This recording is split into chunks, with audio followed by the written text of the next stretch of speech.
Hi, I'm Ryan Malone, music director here at Herbert W. Armstrong College and Imperial Academy, based right here in Edmond, Oklahoma at the Philadelphia Church of God World Headquarters. Welcome back to the fourth lesson of our conducting tutorials.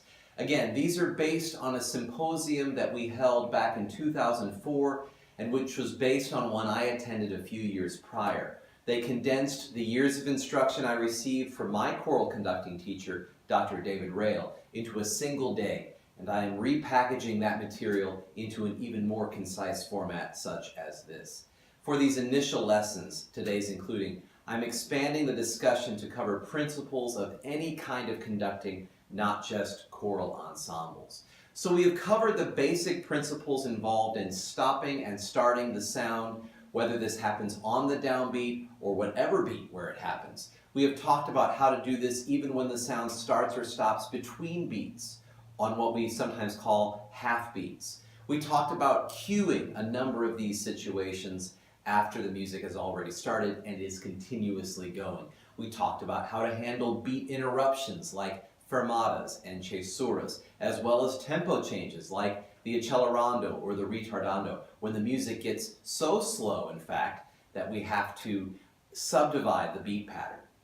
Today we're going to talk less about mechanical aspects of conducting and more about your job as conductor to make informed decisions about why you are conducting the way you are. Why is the tempo you've chosen an acceptable one? Why is that fermata treated that way? How much does that ritardando get slowed down? All these do and should impact your mechanics. Things you know about the composer or the style period affect your conducting decisions. Things you know about the form and structure of the piece affect your conducting decisions, and your rehearsal efficiency no less. It should go without saying that you know the score inside and out. As choral conductors, I think it's important that we are able to sing each part, with or without the piano in our octave. As orchestral conductors, we wouldn't necessarily be able to play each instrument's part on each instrument, obviously, but to have a mental concept of how each part goes or how it should sound is tremendously important. It's the principle of being able to do what we expect them to do. But score study is even more than simply figuring out who makes music where and when, what rhythms and pitches are. That's only part of it. At its loftiest, score study is an attempt to enter into the mind of the composer at the moment of the creation of the music. This perspective prepares you to make certain musical choices, what we call interpreting the music. But that interpretation isn't just open to any random decision. It has to be based on the facts presented in the score and extraneous information you have about the composer and style period. This kind of interpretation is what we call informed interpretation. So it's not just, I feel like doing it this way. We are guardians of what the score says. We want to honestly represent that to the listeners. In general, I suggest that we all approach learning a score in an orderly, well-planned manner. It's important to develop a routine, a consistent manner in which to learn a score. If we don't, it's easy to omit one or more important aspect of score study. This involves marking our scores ahead of time. Be neat. This will make things much easier. Start with the general and move gradually to the specific. First, consider who is the composer. What do you already know about him or her? Why was the piece written? How does this piece fit into his or her output? Know the brothers or sisters of the work, the other works like this one. Or is this unlike anything else they've written? Of course, no composer composes in a vacuum. So the time and setting in which the composer worked are both part of the very fabric of the piece. Consider, what do you already know in particular about this style period? And how does this piece fit into the output of this period? Is it typical? What compositional characteristics can you expect to find? What are the performance practices of the period? In other words, How much was written down and how much was it expected for the performers to handle a certain notation a certain way? Or to what extent was this improvised upon? I like to start out playing through the piece a time or two to get a general idea of what it sounds like. While doing that, I come across great harmonies and interesting moments that I might not have seen otherwise. But also while I'm doing that, I'm trying to determine its overall form or its structure. How is it put together? Where are the major sections? And how are those major sections delineated? Are the sections each in different tonalities or keys? What are the main melodies or themes of each section? How are they handled? Polyphonically, homophonically? Which part has the tune? If there is text in a choral situation, that can help determine the form. Sometimes the text can be at odds with the form, though, and vice versa. Within each section, determine when the subsections are and how they are delineated.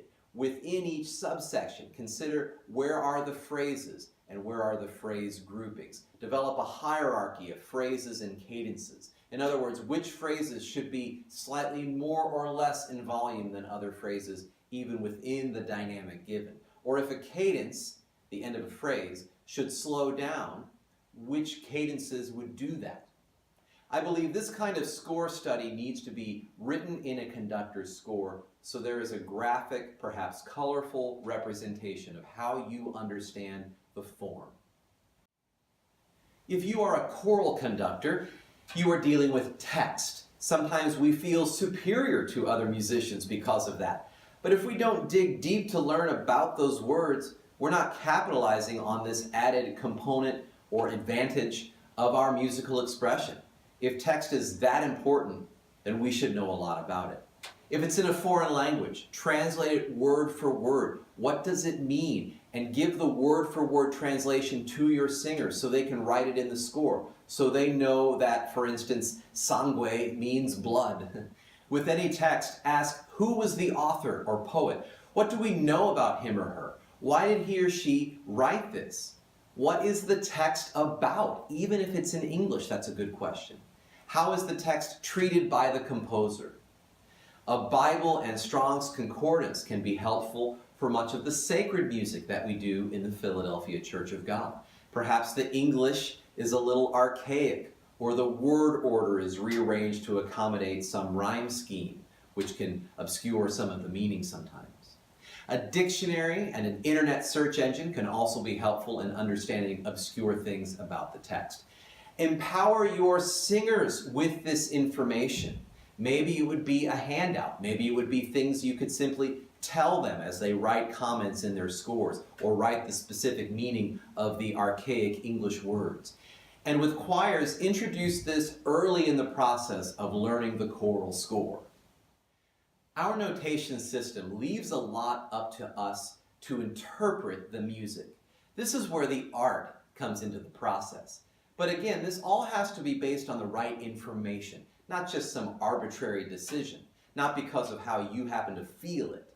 It's after gathering all the information above, you are able to make, as stated before, what we call informed interpretation. By doing this, you develop an inner template, a conducting matrix, if you will, a concept of the work as a whole.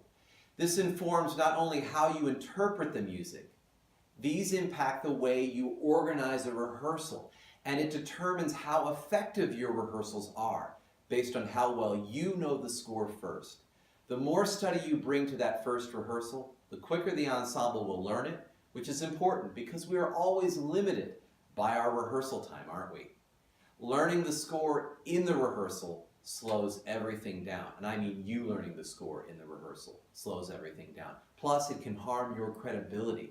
For instance, if choir members ask if they are supposed to breathe after a certain note, and you say, well, I hadn't really thought about that, let's see. And then you're taking time to do that. But go into a rehearsal informed. That will not only help you breathe life into a piece, it will help you excite the imaginations of your ensembles so they can make the sounds you imagine. And this sets up our next lesson. In that one, we will discuss effective and efficient rehearsal techniques. I hope you can join me for that.